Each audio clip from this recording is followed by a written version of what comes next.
I'm here with Alexandra Daskalopoulos.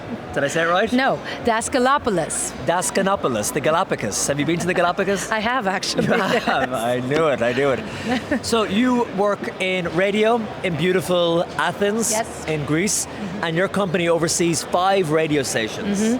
It's the #1 radio group in Greece, and it also includes, besides its usual portfolio of mainstream stations, a kids radio, Wow. which has been a topic here at Radio Days these days, like targeting youth and how to get them to be our next generation of listeners. Yeah, but they're talking about youth as in like the teens and the 20s, Well, but you're going even younger. Yes. So you have to get them young when it comes to radio because they don't even know the word radio. So we're actually teaching them the great qualities of radio about connection, community, but we're also teaching them the very basics of what that offers.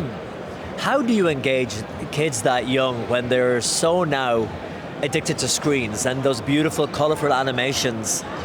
I mean, that's the perk that we're offering screen-free entertainment that's high quality in a safe environment because we screen our ads a lot, and the ads are not targeted to the children themselves, but the parents.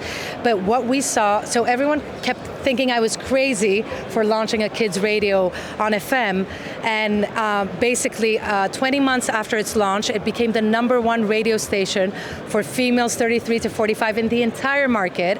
It has a 15% weekly reach, and the loyalty and engagement I've seen from kids and their parents is nothing compared to our other mainstream stations. So there is a future for Gen A in radio as long as we teach them about it, and that's the main takeaway And here. you can target it so well with the advertising because it's the mothers primarily who are listening in those targeted age groups with their children.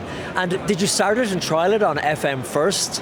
Oh my God. No, it was within COVID. So it was an idea. When I gave birth, obviously, I was like, there's no way we could just have like high-pitched voices on YouTube, fragmented content everywhere, can't find kids' audiobooks. So I was like, okay, we're going to create a linear radio that has all these things.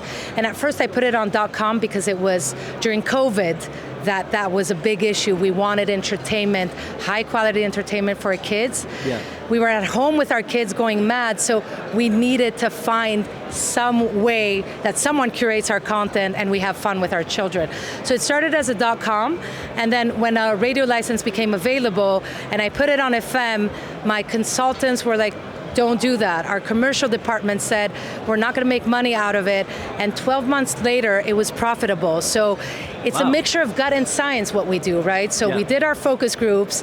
We saw it was an unmet need, but it's also the gut that goes against your consultants and commercial department, and you just go ahead and try it. And it worked, and you're still in his job. Yes. Is it an expensive thing to do? Because I remember working in children's radio in Ireland, in RTE Junior. For some shows, if you need voices and you need scenes, there's a lot of kind of work that goes into the production. So the thing is, you leverage, and that's the whole theme of this Radio Days as well, how to leverage your existing team, maybe add a few tech-savvy people because we have new platforms, we have new tools in AI and so on, and actually be able to augment your output with what you already have. So no, basically we just hired 2 more people to sort of deal with the Kids Radio Plus issue, but we use the voices of our other radio stations. Many of them were actors, so they did kids' voices and animals and so on. We know how to do radio, so we created like many different radio stations just for kids that are additional to the mainstream. So you just rework the content, you repurpose it, you reversion it using the same people you have around. So no. Now, you mentioned that it's been so successful, you have this kind of Radio Kids Plus, where people pay a subscription. You've just launched it. Yeah, just yesterday. So it's basically the subscription version because you have to be... How much is it? It's $5.99 per month.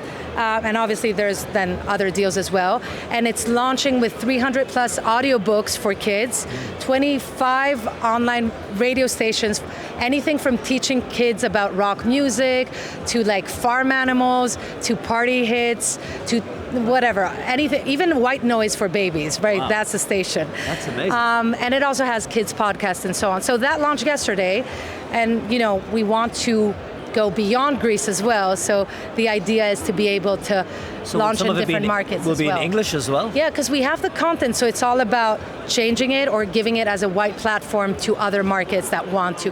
Because we created the platform, it is like a Netflix, like a Disney, like a Spotify, with all the parental controls you always wanted for your kid and never found on Netflix or Disney or Spotify. What age is your kid or your kids now? Yes, so 8 and 6, so I learn everything from Do them. they listen to kids radio? Yes, they're obsessed. They're By all choice or because they have to? No, they Are love in a it focus group? actually. They love it, but they also do child labor there because they're actually the voices, they're the voices. of the logo of the They're audio going to logo. come after you for royalties. in a Yeah, I couple of know. years. I think they will. Finally, before we finish, you've been talking about AI as well. Yeah. So AI is influencing in so many ways different parts of the media landscape. How is it affecting what you do at, let's say, for example, the kids' radio? Well, with everything we do, right, even our mainstream stations, it's all about augmentation, not automation. So basically, we use our tools, AI tools, to speed up the production process, whether that's in marketing or in creative. Like you have tools like Adobe to clean up audio in podcasts. You have Dub.media where you cut down a podcast and put it on social platforms. So it helps the work become faster and more efficient. And of course, there's the threat, of like, is it going to take, especially with generative AI tools, generating natural voices, is it going to take the role of a presenter? Yeah. But at the heart of what we do is the listener and the broadcaster relationship, and that's something very human that I don't think AI can actually do the way radio does it. So, yeah. There's a rumor going around the conference that you're actually AI. Is that true? She's real. That is true. That is true. No, I'm kidding. Hey, that's a fascinating story, fascinating case study. Congratulations on all your success. Thank you for your time.